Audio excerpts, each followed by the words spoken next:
அழகவளமன் doctor Rajavalli. இன்னைக்கு மாலை பட்சத்தோட second day துவிதியைன்னு சொல்லுவோம்.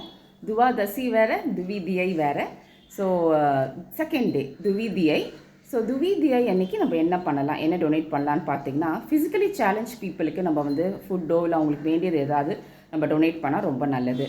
தட் இஸ் ஹேண்டிகேப்னு இப்போ சொல்கிறதில்ல, அந்த வார்த்தை வந்து நம்ம ஃபிசிக்கலி சேலஞ்சுன்னு தான் சொல்கிறோம். ஸோ ஃபிசிக்கலி சேலஞ்ச் பீப்புள் என்ன மாதிரி ஹெல்ப் வேணால் நீங்கள் பண்ணலாம்.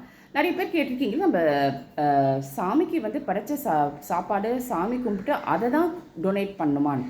இந்த ஃபாஸ்ட் பேஸ்ட் வேர்ல்டில் காலையில் எழுந்திரிச்சு ஆஃபீஸ் போகிறதுக்கே கரெக்டாக இருக்கும் நம்மளுக்கு டைம். அப்படி இருக்கும்போது நம்ம ஏதோ ஒரு நெய்வேத்தியம் சாமிக்கு பண்ணி அதை வந்து கும்பிட்டுட்டு நீங்கள் சாப்பிட்டு கிளம்பலாம். ஆனால் அதே தான் கொடுக்கணுன்ற அவசியம் இல்லை.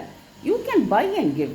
ஒரு ஸ்விக்கி பண்ணி கூட உங்களுக்கு அந்த மக்களுக்கு ஆஃபீஸ்க்கு போயிட்டு கூட நீங்கள் ஸ்விக்கி பண்ணி உங்கள் வீட்டில் யாரையாவது கொடுத்து இதை கொடுத்துருங்க, இவங்க வந்தால் இவங்ககிட்ட கொடுத்துருங்கன்னு கூட நீங்கள் சொல்லலாம். So the main concept is the intend to donate.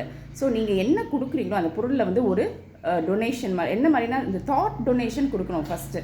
இன்னும் you put the intent, the positive thing that எல்லாமே நல்லது நடக்கும், போய் சேர்றவங்களுக்கு நல்லதே நடக்கும் அப்படின்னு அந்த இன்டென்ட் கொடுத்தீங்கன்னா you will get back it as a blessing for your entire family. So தசையில் என்ன இது பண்ணுறதுனால என்ன உங்களுக்கு பெனிஃபிட் அப்படின்னு பார்த்தீங்கன்னா, உங்களோட புரோஜனி விருத்தி, தட் இஸ் உங்கள் குடும்ப வாரிசு விருத்தி வந்து இன்க்ரீஸ் ஆகும்னு சொல்கிறாங்க.